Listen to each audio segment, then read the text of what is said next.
Right, so got all the rocker arms off, push rods are all out.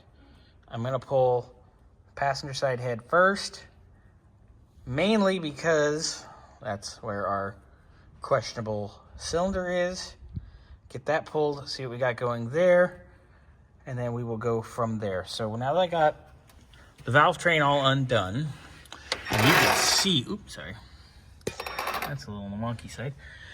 Anyway, I'm gonna pull this bracket out, and I gotta pull that bracket, get the alternator out of our way. Then I can undo the header on this side, and then it's 10 head bolts, and away we go. All right, so Mr. Burns is my auxiliary light. This right here, which somebody made to go around these headers, which are no-name, real thin flange headers, so they're of questionable quality.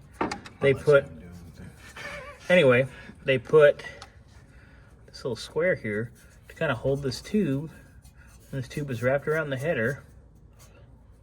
And this is supposed to be like for the hot air for the choke.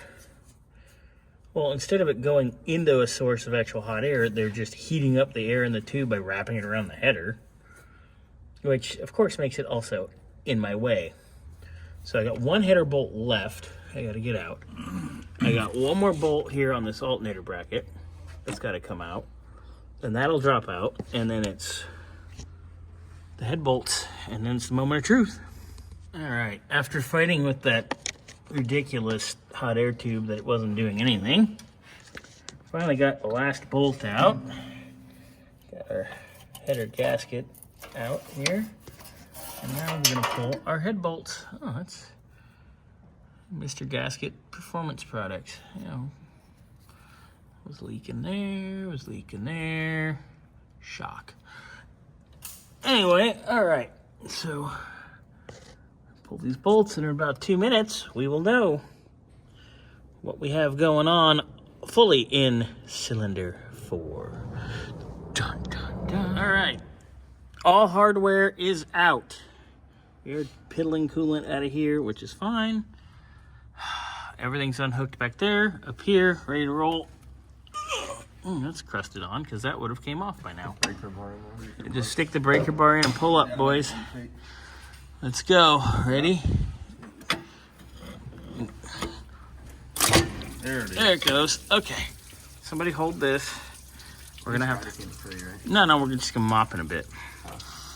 I smell combustion. That sounds like fun. All right. So Xander, take the camera, and I'll pull the head off.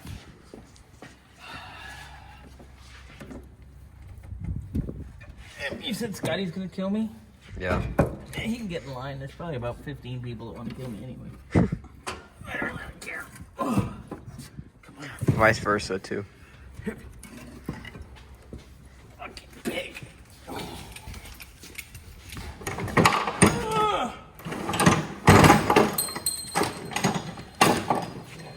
right.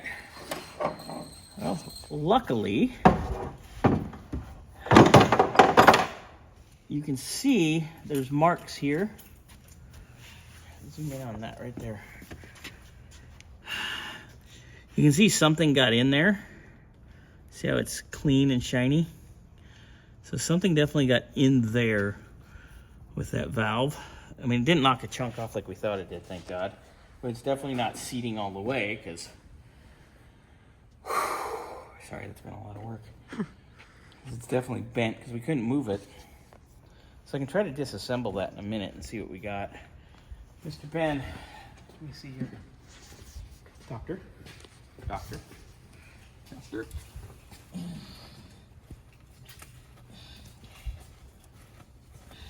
right. Give me some light. Why is that piston not in there square? Why not? Let me soak up some of this schmutz here. All right, we'll come back in a moment. I just want to kind of get everything soaked up, get these cylinders set and ready to go to talk about. Yay. All right, so if you remember 2, which is this cylinder right here, was one of our weaker cylinders, but it wasn't horrendous. But you can see a lot of marking in there and not much crosshatch. Whereas you go up to 1, and I mean, there's crosshatch in the cylinder, you can see it, but that was also one of our stronger cylinders. Now, same with 3. 3 was one of our stronger cylinders, and you can see a little crosshatch, but it isn't the greatest. So we're gonna bump the engine over, get that piston down, and I wanna look at the cylinder here, number 4. Then we're probably gonna end up pulling the valves out of cylinder number 4 to see what we got going on the head.